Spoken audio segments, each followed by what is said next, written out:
Hello guys, कैसे हो सब लोग। आई होप आप सब बहुत ही अच्छे हो गए, बहुत ही बढ़िया हो गए और बहुत ही मस्त हो गए। सो आज बात करने वाले हैं वानो आर्क के बारे में। ये डिटेल डिस्कशन होगा, ये स्पॉइलर एपिसोड होगा एंड इसके अंदर पूरा डिटेल में बात करेंगे क्या है वानो आर्क, गुड्स एंड बैड्स, सारी चीज़ें। और ये एपिसोड लंबा होने वाला है एंड आपके लिए एक स्पॉइलर वार्निंग, अगर आपने मांगा में वानो को कंप्लीट नहीं करा है सो आप जो है वो पहले पढ़ लीजिए उसको, देन इस एपिसोड को कंटिन्यू करिएगा। और अगर आप चाहते हैं कि इस एपिसोड को आप सुने तो आप बिल्कुल सुन सकते हैं। So let's get to it and review जो है वो पहले ही वानो कर चुका हूँ। सो आप जो है वो स्पॉइलर फ्री रिव्यू है, आप उसको सुन सकते हैं and let's continue with this episode. So एक एक चीज़ के बारे में डिटेल से बात करते हैं। सबसे पहले द वानो आर्क जो है वो उसका बहुत ज़्यादा चलन है, मतलब चलन तो नहीं बोल सकता, बहुत ज़्यादा एक हाइप क्रिएट हुई थी एंड वो बहुत समय से जो है वो उसकी हाइप है। एंड जो मांगाका है वन पीस के, वो उनकी स्टोरी टेलिंग है एंड जिस तरीके से वो एक बिल्डअप बनाते हैं कोई भी जगह का या कोई भी आर्क का, वो सच में गजब होता है। सो वानो का जो बिल्डअप है, वानो जहाँ पे एक तरफ जो है वो एक बहुत ही अच्छी ज़िंदगी है, बहुत ही खुशहाल ज़िंदगी है एंड एक तरफ जो है वो बहुत ज़्यादा ही लोगों को तकलीफ़ हो रही है, लोग खाने के लिए तरस रहे हैं, उनके पास में अच्छा खाना नहीं है, यहाँ तक कि पीने का पानी जो है उस पर भी उनको जो है वो बहुत दिक्कतें झेलना पड़ रहा है। उसके बाद में जो है वो सारी चीज़ें पल्यूटेड हैं। एक तरफ जो है वो लाइफ बहुत ही ज़्यादा अच्छी है, बहुत ही लैविश है एंड एक तरफ जो है वो लाइफ बहुत ही ज़्यादा मिजरेबल है। उसके उल्टे तरफ जो है वो जहाँ पे फैक्ट्रीज़ में काम चल रहा है उनको बहुत ज़बरदस्ती काम करवाया जा रहा है एंड वो जो लैंड है ऑफ वानो उसको पूरी तरीके से जो है वो उन्होंने बर्बाद करके रख दिया है। उनसे जो कि वहाँ पे जेल में कैदी जो बंद हैं वहाँ पे उनसे बहुत कम खाना दे के बहुत ज़्यादा काम करवाया जा रहा है। सो एक जो नैरेटिव है हमारे सामने जो वानो का आता है वो हमारे को सबसे पहले तो इस आर्क में जो है वो हमें इंडल्ज कर लेता है पूरी तरीके से एंड यहाँ पे जो है वो मैं थोड़ा बहुत प्रीवियस आपको ये सारी चीज़ें भी बताऊंगा कि ओडा ने जो है the great Oda, HG. Oda, उन्होंने पहले कैसे जो है वो कोई सी भी आर्क को डेवलप करा है या बताया है। एंड सिमिलरली जो है वो, सिमिलरली मैं नहीं बोलूँगा पर हाँ उनकी स्किल्स जो हैं वो कैसे काम करती है, ड्रेसरोसा का भी जो है वो हमें एक ब्रीफ दिया जाता है। सो यहाँ पे सबसे पहले तो जो वानो की शुरुआत होती है, लूफी आता है, लूफी को ओतामा मिलती है एंड वहाँ से जो है वो धीरे धीरे उसको पता चलने लग जाता है कि क्या हो रहा है यहाँ पे, क्या चल रहा है इस सिटी में या इस आइलैंड पे, ठीक है। सो या वानोकुनी में सो उसके बाद में जो है वो धीरे धीरे जो है उसको सारी चीज़ें पता चलने लग जाती है and about the attack and then he meets everyone. और जो यहाँ से वानो जो हमें देता है वो सिर्फ और सिर्फ एक अच्छी स्टोरी टेलिंग भी नहीं, हमें यहाँ पे ऐसे कैरेक्टर्स की डेवलपमेंट मिल रही है जो कि वन पीस में हमें नहीं देखने को मिला। ज़ोरो को यहाँ पे काफ़ी अच्छी डेवलपमेंट मिली, उसके विलेज के बारे में बताया गया, एक मतलब जो है वो उसकी एक प्रायर स्टोरी बताई गई, एक ऐसा इंसान बताया गया कि जो कि बिल्कुल ज़ोरो जैसा ही दिखता था। सो क्योंकि हमें ज़ोरो का बिल्कुल जो है वो बैकग्राउंड जो है वो सिर्फ थोड़ा सा ही बताया गया था। उसकी बैक स्टोरी है, उसमें वो उस लड़की के साथ में ट्रेन करता है एंड देन ट्रेनिंग करते करते वो ओथ लेता है एंड वो ट्रेनिंग करता रहता है। सो इसके अलावा जो है वो ज़्यादा बैकग्राउंड नहीं बताया गया था। नाउ ज़ोरो बीइंग अ स्वर्ड्समैन, तो स्वर्ड्समैन जो है वो and the land of samurai is वानो, and mostly जितनी भी हिस्ट्री जो है ज़ोरो की वो मोस्टली वानो से ही रिलेटेड रहेगी। एंड ज़ोरो को इतनी छोटी बैक स्टोरी के होने के बाद में भी उसका कैरेक्टर बहुत ज़्यादा एपिक है, बहुत ज़्यादा अच्छा है। वो इसीलिए है क्योंकि ज़ोरो के पास में बहुत सारे ऐसे मोमेंट्स रहे हैं जिसके कारण वो शाइन कर पाया। एंड यहाँ पे उसका जो कैरेक्टर है उसकी और ज़्यादा लेयर्स खुलते हुए दिख के अच्छा लगा। नाउ उसके बाद में जो है वो हमारे पास में काफ़ी सारे नए कैरेक्टर्स आते हैं। And I really loved how they gradually moved from showing the land of Wano. उसके बाद में जो है वो उसकी बैक स्टोरी आ जाती है। नाउ डोंट वरी, मैं और ज़्यादा डिटेल में बात करूँगा, बट यहाँ पे जो है वो मैं द ग्रेट ओडन के बारे में एंड ओडन की स्टोरी के बारे में अपन बात करते हैं। सो ओडन की जब स्टोरी शुरू हुई थी तो मुझे ऐसा लग रहा था कि ये इतने अच्छे आर्क में जो है वो ऐसी स्टोरी सुना रहे हैं एंड जहाँ पे मुझे सिर्फ और सिर्फ स्ट्रॉ हेयर्स को देखना है, वहाँ पे ओडन की कहानी शुरू हो गई है और ओडन की कहानी मुझे पता नहीं क्या बताएगी। But I was totally wrong, I was completely proven wrong, because शुरुआत में जैसे ही वो धीरे धीरे अपनी एक लय पकड़ती है, एक धीरे जो है वो मैं बोल सकता हूँ कि धीरे धीरे वो लाइट अप होती है स्टोरी। सो उसको देखने में काफ़ी ज़्यादा मज़ा आ जाता है। ओडन बीइंग ओडन, उसका जो कैरिज्मा रहता है उसके कैरेक्टर का है, उसके कैरेक्टर जो डेवलपमेंट है जिस तरीके से उसे करा गया है, एक बहुत ही ढीठ एडवेंचरर टाइप्स एंड एक काफ़ी अच्छा कैरेक्टर उसको बताया गया है। सो यहाँ पे जैसे उसको निकाल दिया जाता है उसके राज्य, मतलब जो है वो उसको मैं बोल सकता हूँ कि उसको भगा दिया जाता है वहाँ से। सो वो जहाँ पे भी रहता है वो उस जगह की डेवलपमेंट एंड उस जगह पे जो है वो अच्छे काम करने लग जाता है एंड वो ऐसे जगह को सुधारने लग जाता है जहाँ पे सब ने होप्स छोड़ दी हैं। एंड ऐसे करते ही उसको जो है वो राज में वापस एक्सेप्ट कर लिया जाता है।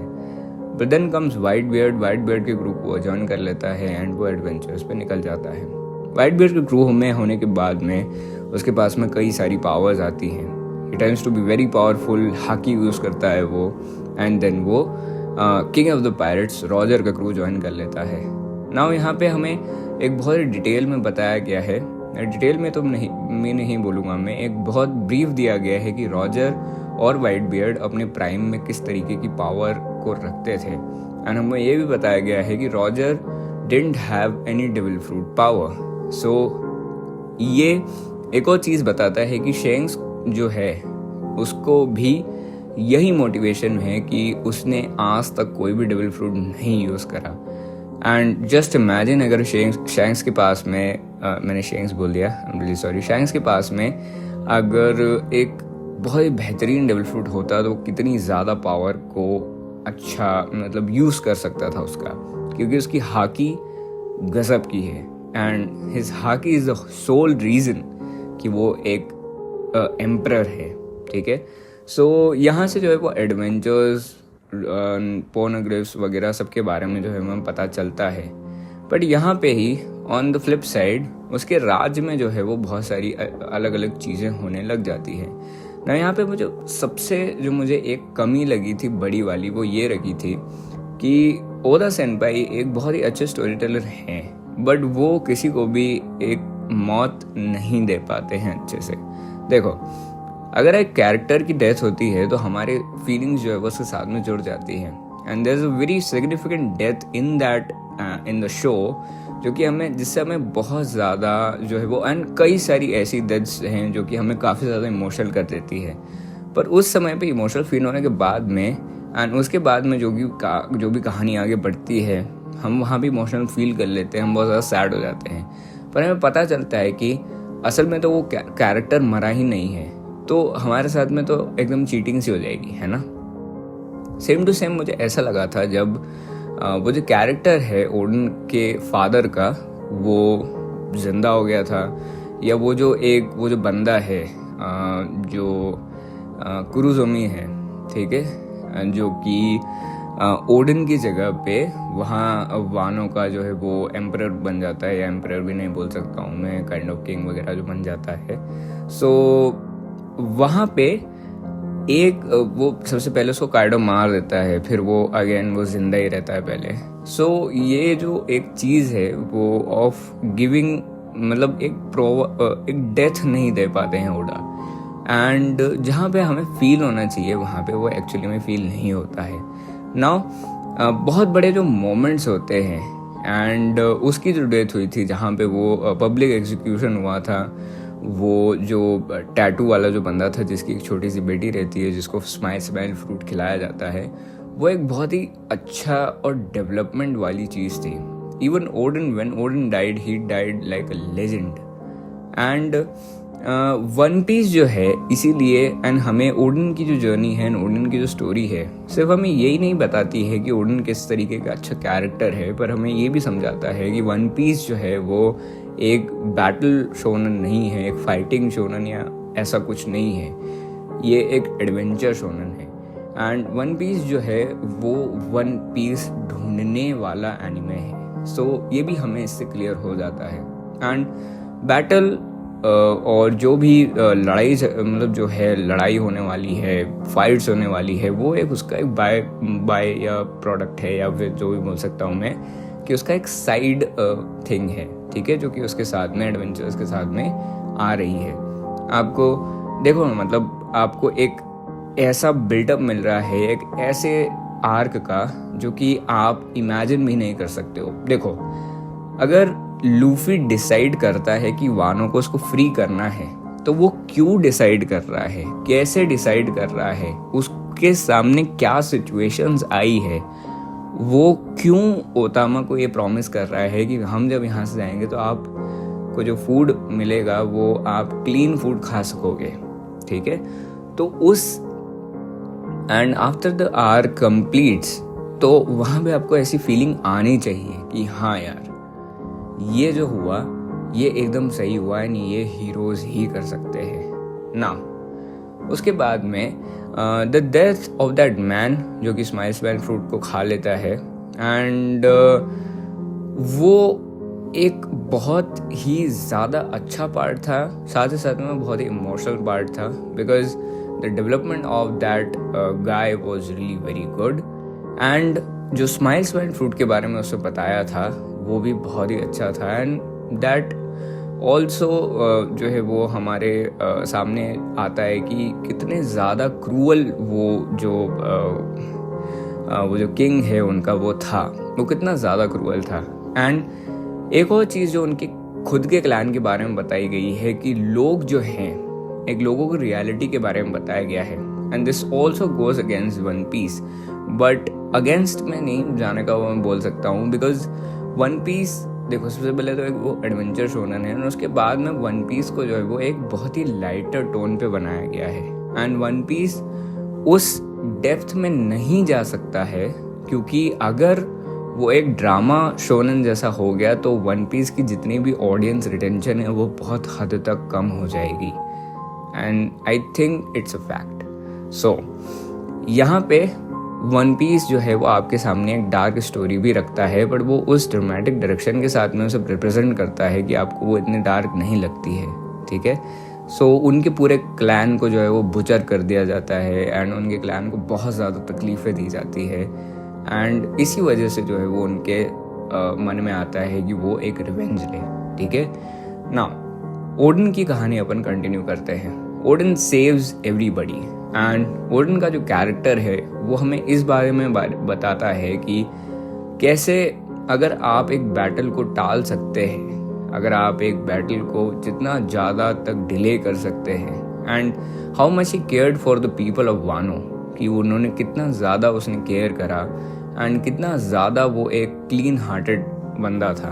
एंड इसी वजह से यही है डेवलपमेंट एक कैरेक्टर की, बिकॉज हमारे पास में उसकी पूरी की पूरी एंड द रिस्पेक्ट, क्योंकि अगर आपके लोगों में इतनी रिस्पेक्ट है तो वो क्यों है, एंड एक बिल्डअप आपको जो इतना मिला हुआ है, ओदन सामा जो हो रहा है वो क्यों हो रहा है, इसका रीज़न बताना बहुत ज़रूरी था। And I really liked how Odean story ended and how Odean story started. मतलब वो नहीं है कि मुझे वो पसंद आया उसका एग्जीक्यूशन वगैरह, but as a story point of view वो बहुत ही स्ट्रॉन्ग मैसेज दे रहा था एंड वो बहुत ही अच्छी तरीके से उसको डेवलप करा गया था, उसको एग्जीक्यूट करा गया था. सो ओडन जो है and the part where he lives all his samurai and वो उस तेल में 1 घंटे तक खड़ा रहता है. सो इसी वजह से कायदो के पास में जो है वो कायदो को भी उसकी इतनी रिस्पेक्ट हो जाती है. एंड हमें हाकी के बारे में बहुत ज़्यादा जानने को मिलेगा. देखो वन पीस का जो वानो आर्क है उसमें आपको वन पीस के बारे में ढेर सारी चीज़ें जानने को मिलेगी. कैसे जो वानो असली वाला वानो है वो समुद्र के नीचे डूबा हुआ है. उसके बाद में पोनोग्लिफ्स के बारे में आपको पता चलेगा, रॉजर के बारे में आपको पता चला. एंड अब वन पीस जो है वो अपने डेस्टिनेशन के काफ़ी करीब है क्योंकि आफ्टर बीटिंग काइडो, जो कि मैंने बिल्कुल भी एक्सपेक्ट नहीं करा था, and there is a whole lot of jump ahead क्योंकि मैंने कभी ऐसा नहीं इमेजिन करा था कि Luffy would beat Kaido, actually beat Kaido. And पर उसको जो है वो अपन और अच्छे से डिटेल में समझेंगे. उनकी पूरी फाइट को जो है वो big Mom versus Kid and Law and Kaido versus Luffy को अपन बहुत ही ज़्यादा अच्छे से ब्रेक डाउन करूँगा मैं. तो उसके लिए आप स्टिक रहना इस एपिसोड से. सो अभी जो है वो अपन बात कर रहे थे ओडन की. सो ओडन एंड हाकी की एंड वन पीस जो है वो हमारे सामने काफ़ी सारी जो है इसमें यहाँ पे नई नई चीज़ें आई हैं. सो हमें बहुत सारी चीज़ें बताई गई हैं. एक बहुत ही ज़्यादा अगर आप पढ़ रहे हो या पढ़ चुके हो वानों को, सो वानों को आप जब ख़त्म करोगे तो वन पीस में आपको एक और चीज़ मिलेगी. वो है कि वन पीस एक ऑन गोइंग शोनन है या एक ऑन गोइंग एनिमे है. एक क्वेश्चन मेरे मन में था कि why Yamato didn't go with the Straw hats, and उसका अगले ही चैप्टर में मुझे आंसर अच्छे से मिल गया था कि Y didn't Yamato go with the Straw hats, because that was ये रीज़न इनफ नहीं है कि मैंने वानों को एक्सप्लोर करना है. ठीक है, मुझे वो रीज़न अच्छा नहीं लगा था. बट यहाँ मैंने ये मुझे ये समझ आ गया कि अभी जो हमारे मन में क्वेश्चंस उठ रहे हैं या जो अभी हमें ऐसा लग रहा है कि यार ये एक प्लॉट होल है या ये बात जो है वो मुझे समझ नहीं आई, तो हमें उसके लिए इंतज़ार करना पड़ेगा, रुकना पड़ेगा या वेट करना पड़ेगा वन पीस के एंड तक का. बिकॉज जो सवाल इस आर्क में हैं या इस आर्क में हमें परेशान कर रहे हैं या आए हैं, वो आगे फ्यूचर आर्क्स में उनका आंसर जो है वो हमें मिलने वाला है. Now let's come back to Oden story. So Oden की जो स्टोरी है वो एक बहुत ही ज़्यादा डिटेल्ड स्टोरी थी. एंड यहाँ पे हमें एक टाउन मिलता है, मतलब एक ऐसी जगह मिलती है जहाँ पे सारे आउटलॉज है, उसको कंट्रोल करता है, उनको जमाता है, उनको लीडर्स बनाता है. And due to his really energetic and powerful his nature and उसका जनरस नेचर जो है उसके कारण जो है वो सारे लोग उससे अट्रैक्ट होने लग जाते हैं. नाउ जो वो इतने समय तक जाके और जो वो डांस करता है वहाँ पे, उससे भी मुझे ऐसा लग रहा था कि ये जो बंदा है वो किसी न किसी कारण से तो जो है वो ये कर रहा होगा, क्योंकि ही समहाउ न्यू कि वो अभी काइडो को बीट नहीं कर सकता है. And Odin had so much power in him, उसके पास में बहुत ज़्यादा पावर थी वहाँ पे. बट उसे ये पता चल गया था कि उस बेवकूफ़ राजा को बीट करने से कुछ नहीं होगा, मुझे काइडो को भी बीट करना पड़ेगा. एंड एक मतलब क्योंकि of course Kaido kills that the stupid fool of a king. And जब है वो उसके जो है वो मोटिव सामने रखता है and because of land of Wano. ठीक है, सो यहाँ पे उसे वो समझ आ जाता है, कहीं ना कोई उसे ये भी लग रहा होगा कि मैं जो है वो इस लेवल पे इनको बीट नहीं कर पाऊंगा, इस काइडो को जो है वो बीट नहीं कर पाऊंगा. और उसे यहाँ ये भी लगता है कि होप अगर मैं इसे बीट कर भी दूँ तो उसके ऊपर एक और रिस्पॉन्सिबिलिटी रहती है कि अगर उस बैटल में, जो कि एक बहुत ही ज़्यादा फियर्स बैटल होगी, तो उसमें कितना ज़्यादा नुकसान होने वाला है वानों को, और अगर कितने लोगों की जान जा सकती है उस बैटल में। सो वो ये सोचता है एंड उस बैटल को जब तक वो चाहता है वो उसको डिले करने की कोशिश करता है, बट इन दी एंड उसका जो है वो एक बहुत ही हीरोइक डेथ में बोलूँगा। And I think it puts Odean into somewhat of a legendary characters category in my opinion, मुझे ऐसा लगता है। So that's it. सो यहाँ पे ओडन की जो कहानी है उसके बारे में और भी ज़्यादा चीज़ें हैं, बट मोस्टली जो चीज़ें हैं वो मैंने यहाँ पे डिस्कस कर ली है ना। ओडन के जो वाइफ है, उनका जो कैरेक्टर है, she is a time traveller, और वो पुराने पिछले टाइम से जो है वो आगे टाइम में आई थी वानों को देखने के लिए। एंड उनकी पावर्स से ही जो है वो सारे समुराइज 20 साल आगे चले जाते हैं। वारों में एक चीज़ जो मुझे लगी थी वो ये लगा था कि उन्होंने कैरेक्टर्स एंड स्टोरी को बहुत टाइम दिया, पर कुछ कुछ ऐसे कैरेक्टर्स थे जो कि अंडर डेवलप्ड रह गए। एंड अगेन इसका जवाब मैं वापस देना चाहूँगा कि वन पीस एक ऑन गोइंग शोनन है एंड बहुत सारे सवालों के जवाब आगे भी दिए जा सकते हैं। सो अब आगे बढ़ते हैं एंड दूसरी चीज़ों के बारे में बात करते हैं। ओडन की डेथ तक बहुत सारी जो वानों में एक्ट्स आ रहे थे, बहुत सारी चीज़ें आ रही थी, वो सब एक बहुत ही सीरियलाइज्ड वे में चल रहा था। बट उसके बाद से ही आफ्टर द बिट्रेयल, जब कांजूरो जो है वो उन लोगों को बिट्रे कर देता है and when the actual battle start, जब वहाँ पे वो अप्रोच करने लग जाते हैं, वहाँ से जो है वो पूरा का पूरा जो वानो आर्क है वो डीरेल हो जाता है एक तरीके से, वो अपने ट्रैक पे से हट जाता है। एंड जिस तरीके से सीरियलाइज्ड तरीके से वो आगे बढ़ रहे थे, वो चल रहे थे, वो सब कुछ एकदम धीरे धीरे जो है वो हटने लग जाता है ना। एक और बहुत जो अच्छी चीज़ मुझे लगी वो मुझे ये लगा कि उन्होंने बिग मॉम को कैसे यूज़ करा। एंड यहाँ पे मुझे मैं बोल सकता हूँ कि एक बुरी बात ये लगी मुझे कि द लेजेंडरी बीस्ट पायरेट्स है ना, जो कि काइदो का ग्रुप है, and I am really sorry अगर मैंने नाम गलत प्रोनाउंस कर लिया हो या मैंने मिस प्रोनाउंस कर दिया हो।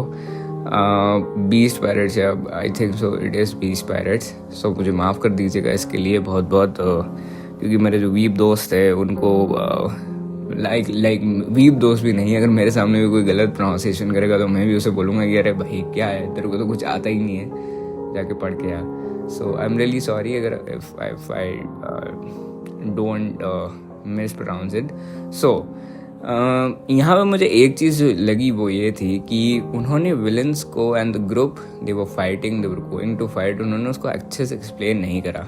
एंड जैसे कि एक हाइप बनाई जाती है, एक डेवलपमेंट किया जाता है of those who are you going to fight, and ये दो तरीके से डेवलप हो सकता है। सबसे पहले प्रायरली आपको उनकी पावर का एक नमूना देखने को मिले कि हाँ ऐसा नमूना है, इस तरीके के विलन्स होंगे, तो आपके मन के अंदर एक डर बैठ जाता है कि यार भाई ये फाइट कर रहा है। दूसरा होता है इन फाइट। सो आपके कैरेक्टर्स जो है वो एक प्रोलॉन्ग बैटल लड़ रहे हैं, वो किस तरीके से आपके कैरेक्टर के ऊपर भारी पड़ रहा है, इस तरीके से भी एक और डेवलपमेंट की जा सकती है उस विलन की। एंड उसके बाद में छोटा सा डेवलपमेंट देना या बहुत सारी चीज़ें जो है वो हो सकती है। तो मुझे यहाँ पे वो मिसिंग लगा, जो कि कायदो के जो पायरेट ग्रुप है उसके बारे में यहाँ पे वो चीज़ बतानी चाहिए थी। And there since so many characters, इतने ज़्यादा कैरेक्टर्स हैं यहाँ पे, सो वहाँ उसके लिए जो है वो मुझे थोड़ा सा लगता है कि अगर कुछ मिसमैनेजमेंट हो गया तो उसके लिए कोई दिक्कत नहीं है, ठीक है। सो आगे बढ़ते हैं एंड अब दूसरी चीज़ों के बारे में बात करते हैं। सो धीरे धीरे जो है वो सारी चीज़ें बढ़ने लग जाती हैं। एंड अगेन वही पॉइंट है, कांजूरो जैसे मरा, वो फायर जो है वो दूसरे तरीके से भी लगी जा सकती थी, या कहीं पे भी एक बहुत ही छोटी सी फ्लेम कहीं पे भी हो जाती है, उससे जो है वो धीरे धीरे फायर बढ़ने लग जाती। बट कांजूरो का जो एक एंड हुआ था उस एंड को वहीं रहने दिया जाना चाहिए था, not exceeding it. But mostly वो स्टोरी पे इतना ज़्यादा इम्पैक्ट नहीं डालता एंड वो टेंशन क्रिएट करता है, तो उसे मतलब एक ऐसा पॉइंट कहा जा सकता है कि उसे लेट गो किया जा सकता है। So now comes the battle begin होती है। लूफी बीइंग लूफी चार्ज कर देता है वो विदाउट रियलाइजिंग कि वो कितने भीड़ में अटैक वगैरह कर रहा है, जो भी कर रहा है। He doesn't know the meaning of stealth. So यहाँ से ही एंड चालू हो जाता है बैटल, सारी चीज़ें। एंड जो भी दारू के नशे में जो है वो धूत वगैरह लोग रहते हैं, सो वो धीरे धीरे जो है वो अपना वो होने लग जाती है, बैटल होने लग जाती है ना, स्टार्ट हो जाता है ना। एक और चीज़ जो मुझे पसंद आई वो यहाँ पे ये थी कि दोस्त कैरेक्टर्स जो कि यहाँ वन पीस पे उनको काफ़ी कम डेवलपमेंट मिला। वन ऑफ देम इज ज़ोरो, जिसके बारे में मैंने प्रीवियसली बात कर ली है। एंड उसके बाद में है सांजी की जो बैक स्टोरी वो मुझे काफ़ी अच्छी लगी थी, and his relationship with Jeff.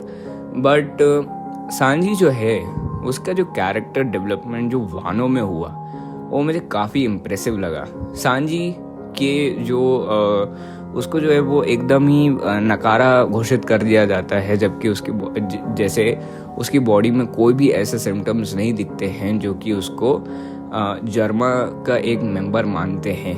उसके भाई जो है वो स्पेशली बहुत बुली करते हैं, उसके फादर जो है वो उसे एकदम नकारा मानते हैं। बट धीरे धीरे when Sanji realises that what he is turning into, या उसके पास में वो सारी पावर्स आ रही है, सो सांजी जो है वो चूज करता है कि मैं कभी भी उस साइड को या उस नेगेटिव साइड को एक्सेप्ट नहीं करूँगा, and I will only rely on my powers, what Jeff has given me, what I have मतलब जो मैंने मेहनत करी है इतनी उसको अचीव करने में। सो यहाँ पे वो है। एंड उसके बाद जो है वो एक फर्दर डेवलपमेंट होता है, and of course he wins the fight and वो आगे बढ़ता है। सो यहाँ पे जो है वो और भी डिफरेंट एलिमेंट्स दिखाए गए हैं सांजी के, ऑफ हाउ ही वो एकदम थोड़ा एनोइंग भी हो जाता है वो एक सम पॉइंट ऑफ टाइम पे, कि वो एकदम ही पागलों की तरह जो है वो लड़कियों को चेस करता है एंड फंस जाता है वहाँ पे जाके, एंड उसको बहुत बुरी तरीके से मार पड़ती है। सो वो एक अनोइंग फैक्टर भी है about his character, but it's okay. उसके बाद में निको रॉबिन की फाइट होती है, which is very good fight, and really I would say कि I appreciated that fight. And उसके मतलब हमें ये भी पता चलता है कि रॉबिन की इम्पोर्टेंस क्या है स्ट्रॉ हैट क्रू में, एंड एक सिग्निफिकेंट कैरेक्टर के बारे में हमें पता चलता है कि how important the crew of straw hat is. नामी के बारे में, ऊसोप के बारे में, बिकॉज ऊसोप को एक बहुत ही अच्छा डेवलपमेंट मिल गया था ड्रेसरोसा में। सो यहाँ पे उसकी एक और ख़ासियत है कि वो इसके ओतामा के साथ में मिलके जो है वो सारे जितने भी मतलब उसके एनिमीज़ होते हैं उनको वो अपने एलाइज बना लेते हैं। एंड ये बहुत ही बढ़िया तरीके से जो है वो ओतामा के कैरेक्टर को उन्होंने यूज़ करा था। So it was something very new, and of course he is a genius, is a brilliant mind, is a brilliant guy, and he knows how to play with the characters. So आगे बढ़ते हैं। उसके बाद में हमें chopper की भी importance पता चलती है, and how dedicated he is towards the straw hats. So healing powers and all those things जो है वो हमें यहाँ पे बताई जाती है। उसके बाद में और अब बस वही पॉइंट बचा है जो कि Big Mom versus Kid and Law, and Kaido versus Luffy. So सबसे पहले काइडो वर्सेस लूफी जो है वो 2 पार्ट में डिवाइडेड है। सबसे पहले Kid, Law and Zoro, Luffy versus Kaido and Big Mom. Then आगे जाके जो है वो ये लोग सेपरेट हो जाते हैं, ठीक है।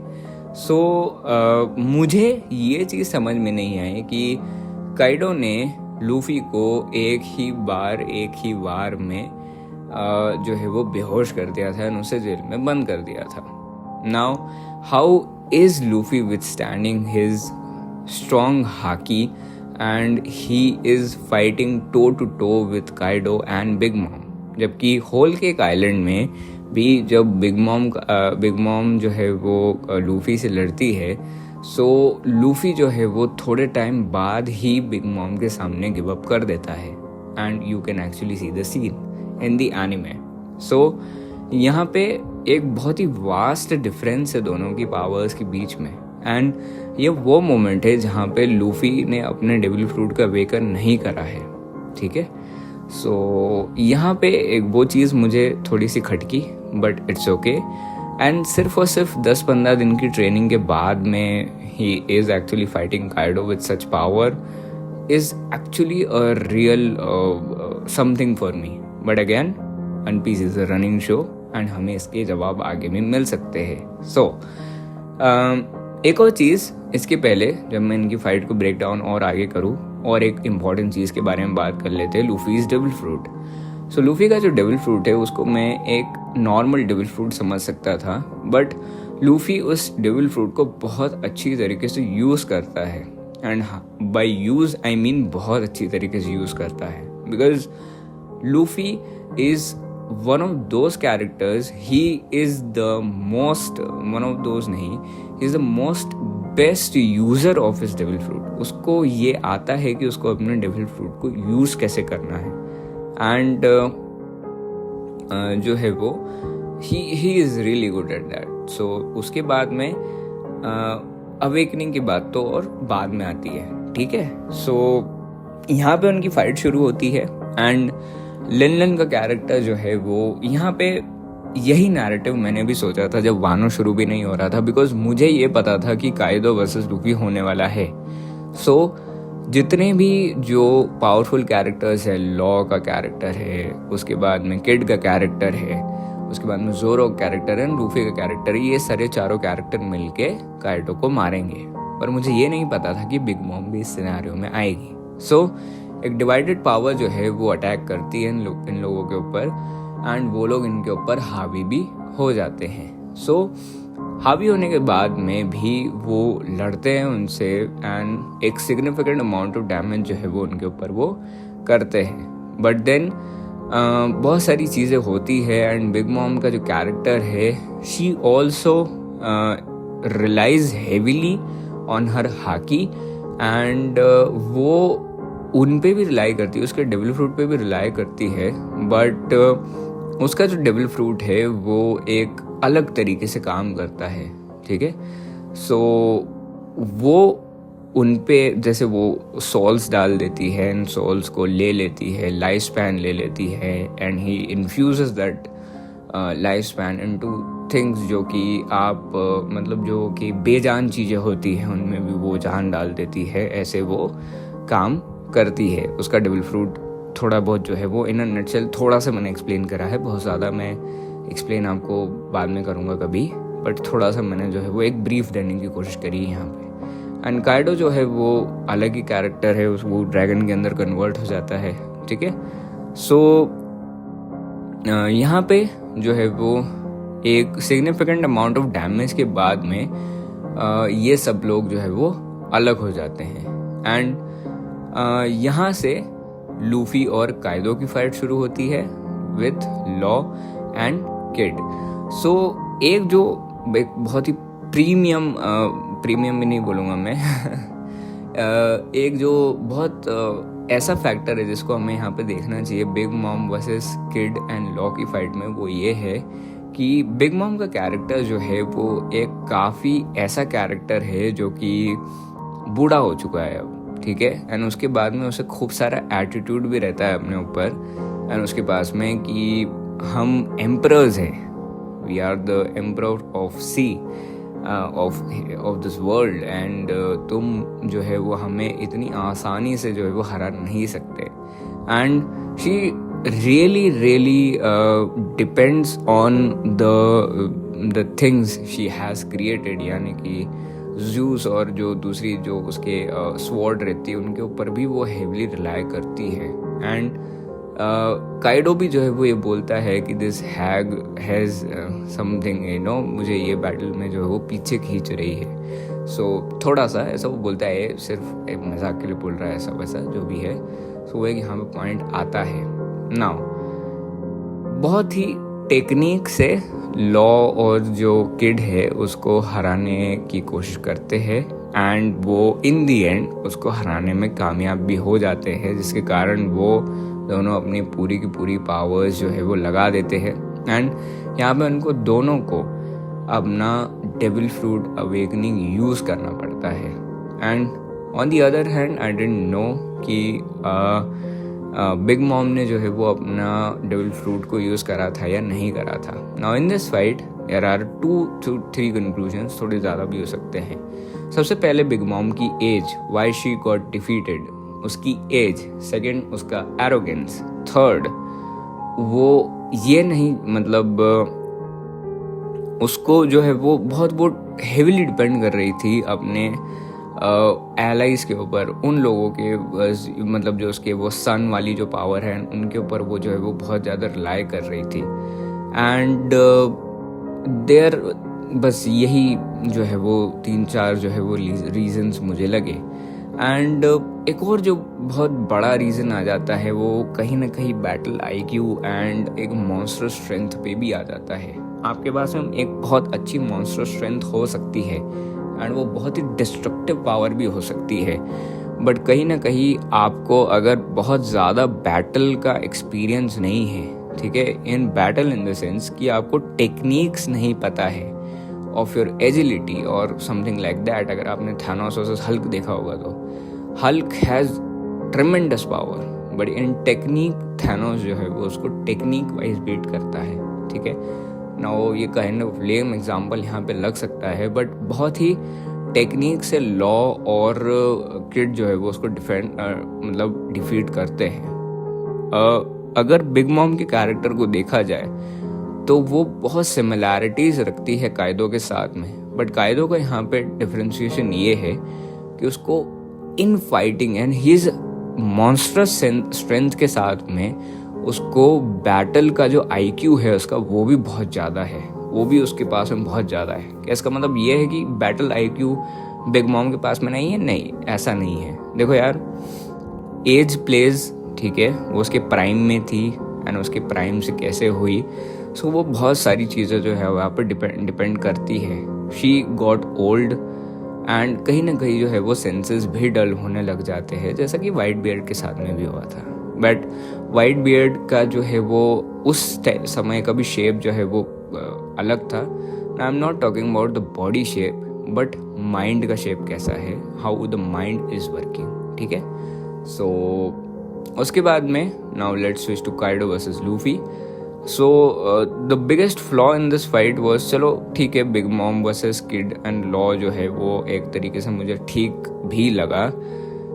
हालांकि वो भी एक बड़ी बात थी ऑफ पुटिंग, पर वहाँ पे 2 जन थे, यहाँ पे सिर्फ अकेला हमारा लूफी था। सो Luffy somehow manages to pack punches on Kaido and he is really defending himself, but उसे थोड़ा सा ब्रेक मिलता है एंड उस टाइम पे जो है वो पूरी रिकवरी करके आता है and Yamato fights his father, her father. So Yamato जो है वो और ब्लोज उसको डील करता है। एंड देखो, आई नो कि he is emperor, Kaido is really very powerful, पर यहाँ पे काइदो जो है वो 3 मतलब सबसे पहले वो फर्स्ट पार्ट में वो 4 अपोनेंट से लड़ता है, फिर वो 1 अपोनेंट से लड़ता है और उसके बाद वो तीसरे अपोनेंट से लड़ता है, ठीक है। सो यहाँ पे उसका भी जो है वो एक काइंड ऑफ, मैं बोल सकता हूँ कि पावर, एंड उसका भी जो है वो एग्जॉशन पॉइंट आता है and he is also continuously using his hockey. अब मैं वो नहीं बोल सकता हूँ कि वो फुल स्केल पे उसकी हाकी यूज़ कर रहा है या नहीं, बट हाँ वो उसकी हाकी को यूज़ ज़रूर कर रहा है, ठीक है। नाउ हमें ये भी पता चल जाता है कि लूफी का जो डेविल फ्रूट है वो one of the best devil fruits है एंड वो सन गॉड जो है उनने उसको ब्लेस किया हुआ है उस डेविल फ्रूट को या उनका ही वो कहीं ना कहीं से जो है वो डेविल फ्रूट है, सो उसको जो है वो बहुत भयंकर पावर मिल जाती है अचानक से, ठीक है। क्योंकि इन बैटल एक्सपीरियंस में ही मोस्टली जहाँ तक मुझे लग रहा है कि बैटल एक्सपीरियंस या आप नियर डेथ एक्सपीरियंस जब आप करोगे तो आपका डेविल फ्रूट अवेकन होगा। सो लूफी का डेविल फ्रूट अवेक हो जाता है एंड अवेकन स्टेज में आ जाता है एंड लूफी का गियर 5 हमें देखने को मिलता है। And I will have to say that each and every moment of that मतलब gear 5 was very good, except that वो जो उस फाइट का मजाक उड़ाते हैं थोड़ा सा और उसको फेंका फाकी जो वो काइडो करते हैं, काइडो के एक्सप्रेशन जो यहाँ पे हो जाते हैं kind of funny, but disrespect to the character of course, but it's okay. So यहाँ पे उनका बैटल होता है एंड उसकी एक और जो चीज़ होती है कि वो जिस चीज़ को वहाँ पे छू रहा है वो भी रबर के अंदर कन्वर्ट हो रहा है, वो भी रबर में जो है वो everything it touches turns into rubber. So उसकी डेविल फ्रूट की बहुत ज़्यादा पावर है एंड काइडो जो है वो अपने प्राइम में है, ठीक है। He is in his prime and इसीलिए मुझे इतना ज़्यादा झटका लगा था जब लूफी ने उसको काइडो को हरा दिया, because he is the emperor. He मतलब कैसे, but it's okay. So Luffy जो है वो अपनी गियर 5 में स्विच करके काइडो को बीट कर देता है एंड वो आइलैंड के साइज का जो है वो अपना मुक्का बनाता है एंड काइडो जो है वो बीइंग काइडो, बिकॉज उसके मन में ये मलाल आ जाता है कि वो जो सीपी जो वाला जो बंदा रहता है वो उसको पहले डिस्ट्रैक्ट कर देता है एंड लूफी को हिट पड़ जाती है एंड उसका काइडो को बहुत बुरा लगता है, because Kaido is a real good fighter. उसकी जर्नी ही फाइटिंग से शुरू हुई थी एंड जो हमें शॉर्ट्स बैक स्टोरी बताई जाती है काइडो की कि कैसे उसने अपनी ज़िंदगी की शुरुआत करी, सो यहाँ पे वो हमें बताया जाता है। नाउ देखो उसके साथ में एक और चीज़ ये भी आती है कि he really respects his opponents. Odin की वो बहुत रिस्पेक्ट करता है एंड उसकी रिस्पेक्ट अर्न करना एक बहुत बड़ी बात है, बिकॉज ही ओनली रिस्पेक्ट्स दोस्त जो कि बहुत ज़्यादा पावरफुल है एंड लूफी को वो बोलता भी है कि तुम मुझे इम्प्रेस कर चुके हो अपनी फाइटिंग एबिलिटीज़ के साथ में। सो यहाँ पे वो चीज़ आ जाती है एंड उसके मन के अंदर एक वो भी रहता है, मलाल भी आ जाता है, इसलिए वो जो लास्ट पंच रहता है लूफी का उसको वो हेड ऑन लेता है एंड हेड ऑन लेने के साथ में ही लूफी वर्सेस काइडो एंड हो जाती है। सो क्वेश्चन, अगर लूफी गियर 5 पे स्विच नहीं करता तो क्या वो काइडो को बीट कर पाता? The answer is no, never नहीं but no, because you need a really strong haki and Luffy को अभी ट्रेन करते करते इतना लेवल नहीं हुआ था उसका कि वो एक एम्परर को जो कि सालों से अपने डेविल फ्रूट के साथ में जी रहा है उसको एक्सपीरियंस कर रहा है एंड उसकी हाकी जो है वो इतने स्ट्रॉन्ग लेवल पे है। And Roger is really freakish powers उसके पास में है, ठीक है। So and Whitebeard also, so उनकी बात अलग है, उनकी लीग अलग है। सो यहाँ पे मैं बस इतना ही बोलना चाहूँगा। मैं जो रिव्यू था जो कि मैंने स्पॉइलर फ्री रिव्यू दिया था वन पीस के वानो आर्क का, उसमें मैंने बात करी थी बहुत सारी चीज़ों के बारे में, नेगेटिव्स पॉजिटिव्स। सो वहाँ पे मुझे ये भी लगा था कि यार मैंने शायद कुछ ज़्यादा बुरा तो नहीं बोल दिया, बिकॉज मुझे ऐसा लगा कि देखो यार वानो आर्क पढ़ते हुए ना मुझे बहुत अच्छा लगा। मुझे ऐसा फील हुआ कि wow, I think so I am reading one of the best things I could ever read in my life and it is a lifetime experience. The ending of Wano was rushed, बहुत rush थी। कई कुछ panels में हमें बहुत difficulty होती है समझने में कि फ़ाइट के अंदर क्या what is going on in the fight and वो हमारे लिए हार्ड टू फिगर हो जाता है। बहुत सारे ऐसे कैरेक्टर्स थे जिनको डेवलपमेंट नहीं मिली एंड काइडो का जो ग्रुप है उसको भी डेवलपमेंट नहीं मिली। सो पर काफ़ी सारे अच्छे पॉइंट्स भी थे यहाँ पे, ठीक है, जैसा कि गियर 5, उसके बाद में जो कायदो का जो खुद का कैरेक्टर है, जिसकी बैक स्टोरी थी, वो मुझे अच्छी नहीं लगी, जो कि छोटी सी थी, जैसा कि मैंने बोला कि रश्ड था। सो वो एक चीज़ है।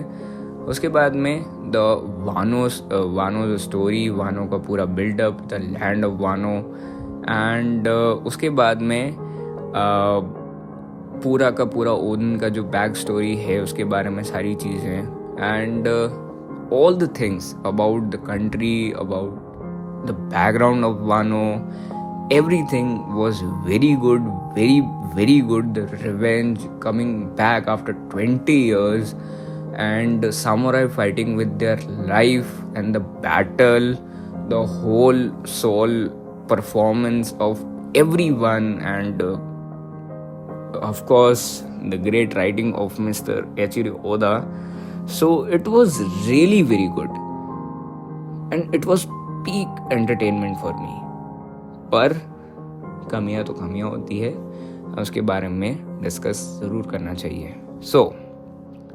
उसके बाद में हमें, जैसे कि मैंने बोला था कि फ्यूचर के लिए बहुत सारी चीज़ें मिल गई है। अब जो है वो रिवोल्यूशनरी आर्मी वर्सेस जो है वर्ल्ड गवर्नमेंट होगा। So and Luffy has gained some tremendous power. Tremendous मतलब tremendous power. You can imagine he has beaten a guy who can beat most of the world. ठीक है, in the One Piece world he has one of the most he is one of the most powerful being, and Luffy has beaten that character. So you can imagine जिसको 90% of One Piece या 95 and above% of One Piece world cannot beat, उसको Luffy ने beat कर दिया है। समझ सकते हो, है ना? सो ये चीज़ है। बट मैंने यहाँ पे इसलिए उसको ऐसे एक्सप्लेन करा कि पहले कायदो 4 से लड़ा, फिर वो 1 से लड़ा, फिर वो दूसरे से लड़ा, तो उसके फेजेस डिवाइडेड हैं। ठीक है, तो एग्जॉशन पॉइंट भी आता है। वो अपनी हाकी को बहुत ज़्यादा यूज़ भी कर रहा था उस टाइम पे। वो उसके डेविल फ्रूट को बहुत ज़्यादा यूज़ कर रहा था। वो उसके डेविल फ्रूट की पावर्स से उस आइलैंड को हवा में भी रख रहा था। सो ये भी पॉइंट है यहाँ पे। ठीक है, एंड काफ़ी सारी चीज़ें हैं। ठीक है, सो इसके कारण भी जो है वो एक ग्रेजुअल जो है वो धीरे धीरे जो है वो उसका वो जो है वो हारा। उसके बाद में हमें मोमोनोसुके का एक कैरेक्टर मिल जाता है, एंड फ्लीट जो है, देखो वन पीस में एम्परर सिर्फ और सिर्फ पावर से नहीं बनते हैं। It also depends on what kind of and आपकी जो फ्लीट है वो कितनी ज़्यादा बड़ी है, कितने लोग आपको फॉलो कर रहे हैं, कितनी शिप्स आपके अंडर है, एंड कितने ज़्यादा लैंड्स का जो प्रोटेक्शन है वो आप कर रहे हो, एंड कितने लैंड जो है वो आपकी प्रोटेक्शन में है। ठीक है, so Wano comes under the protection of straw hats, and now अब जो मुझे लग रहा है वो straw hat fleet versus Shanks भी होगा। So Shanks and Luffy will soon meet, and Shanks का बहुत बड़ा पार्ट जो है वो इस आर्क में भी होगा, जो कि अब आगे होने वाला है, revolutionary army versus the world government. इसमें भी उसका बहुत बड़ा पार्ट होगा, एंड जल्दी जो है वो वन पीस अब आगे बढ़ने वाला है, because Shanks himself is going after One Piece. ठीक है, and he was a crucial member of the Roger Pirates. ठीक है, सो यहाँ पे हमें ये देखने को मिलेगा, एंड उसके बाद में black beard being black beard, he is also continuing his journey towards it, and उसके बाद में जो है वो और सारी चीज़ें भी है।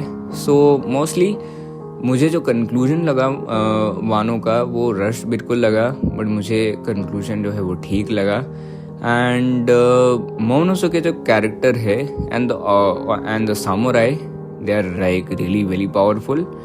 और मिंक्स की जो है वो हमें पावर दिखाई गई कि Minks can be so much powerful, because वो जो पेरोरी वाला जो कैरेक्टर था उसको हमारे कैट जो भाई साहब है वो हरा देते हैं. And how the Whitebeard Pirates are not going to be taking part in now. Mostly उनका जो है वो रोल किस तरीके से ज़्यादा नहीं रहेगा, because Marco the Phoenix has almost उनकी जो पावर है वो यूज़ कर चुके हैं.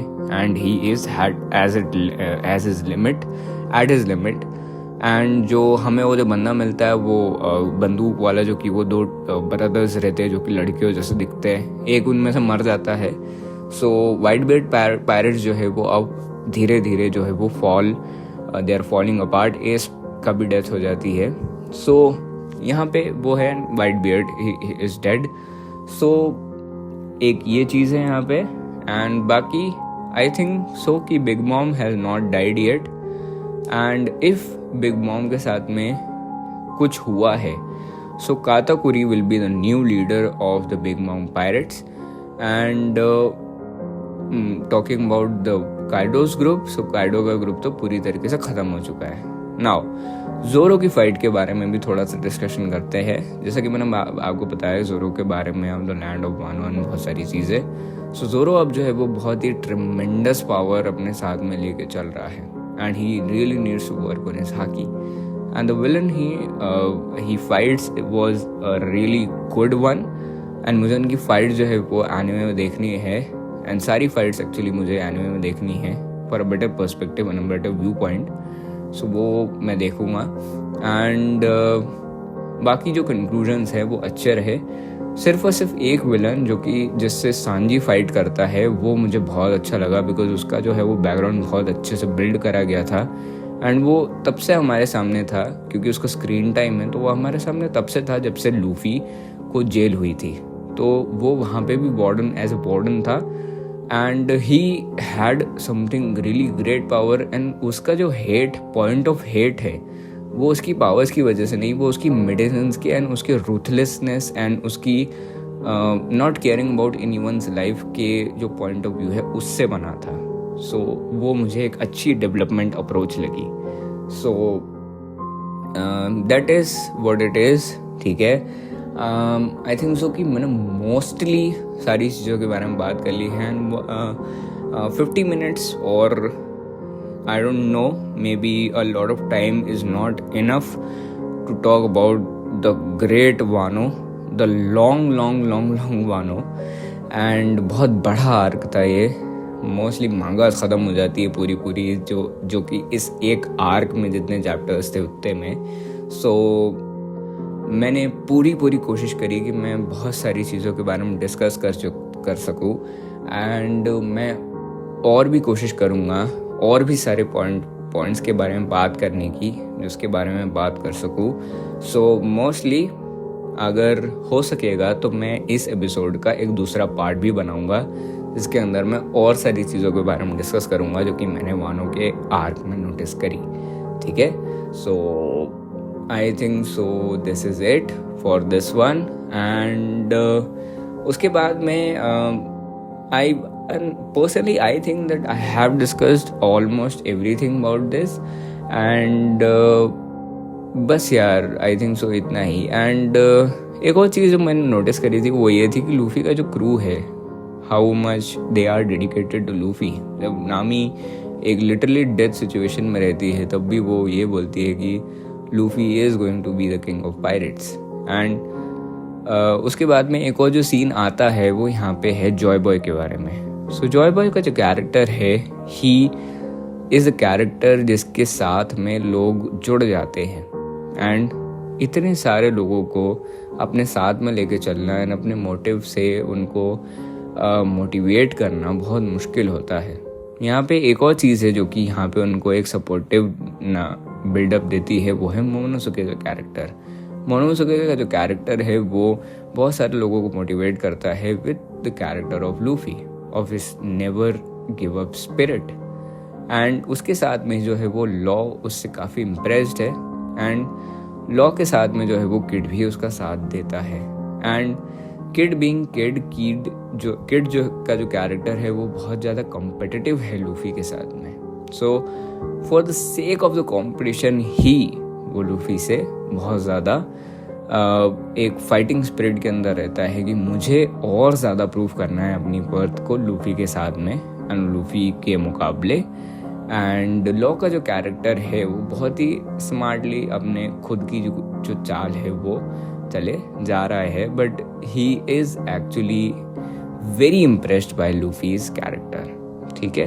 एंड लूफी को तो कोई फिक्र ही नहीं है दुनिया की वो एक एडवेंचर करने के लिए लिखा है और उसको किंग ऑफ द पायरेट्स बनना है, ठीक है। So the character of Joy boy is a person who attracts people, and जो कि हम काफ़ी समय से देख रहे हैं, जो कि हमारे साथ में ड्रेसरोसा में भी होता है, मरीन फोर्ड में भी होता है, एंड काउंटलेस टाइम्स वानो में भी हुआ है। ये सारी जगहों पे ऐसा होता है। एंड मोमोनोसुके का जो कैरेक्टर है उसके भी सिग्निफिकेंट डेवलपमेंट लूफी की वजह से ही हुई थी। लूफी उसको मोटिवेट करता है कि तुम जो है वो एक प्रिंस हो, तुम ओडन के बेटे हो। एंड काइडो भी जो है वो मोमोनोसुके में इसीलिए इंटरेस्टेड होता है क्योंकि उसको यही लगता है कि वो जॉय बॉय है, एंड उसे वो मानने की कोशिश भी करता है, बट एक्चुअली में लूफी ही जॉय बॉय होता है। एंड लूफी की पावर है वो सिर्फ और सिर्फ उसके डेविल फ्रूट से नहीं आती है, वो उसके कैरिज्मा से भी आती है। And his charisma is what makes him the Joy Boy and the main character of the One Piece, ठीक है। एंड अलग से एक एपिसोड बनाऊंगा जिसमें मैं उसकी कैरेक्टर के पूरी की पूरी डिटेल में बात करूंगा, ठीक है। So that is it for the episode. अगर आपने यहाँ तक इसको सुना है तो आपका बहुत बहुत शुक्रिया, बहुत बहुत धन्यवाद, बहुत बहुत thank you. And share your thoughts on this Wano arc. अगर आपने इसे पढ़ा है तो I would like to discuss about it. And mostly मुझे ऐसा लग रहा है कि इस एपिसोड का सेकंड पार्ट आएगा। सो अगर आएगा तो ऑफकोर्स मैं आपको पता चल जाएगा। एंड तब तक के लिए बाय बाय, टेक केयर, ख्याल रखना अपना, अपने परिवार और ख्याल रखना, मसन मज़े करना। एंड वानो नहीं पढ़ा अब अभी तक पढ़ा है तो पढ़ लेना उसको। And bye bye, take care. ठंड बढ़ गई है, सो अपना ख्याल रखना।